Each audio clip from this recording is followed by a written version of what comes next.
We are building a straw bale house, and today we're building one on top of a wood subfloor.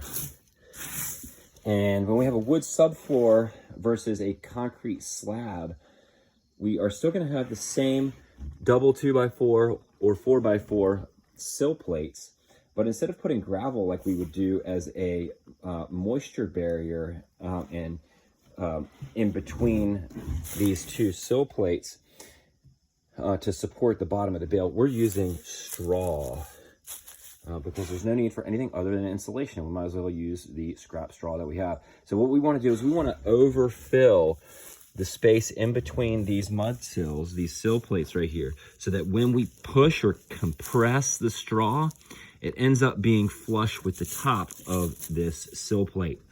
That way, when the bales go down and everything gets compressed over time, it ends up being fully supportive of the bale beneath.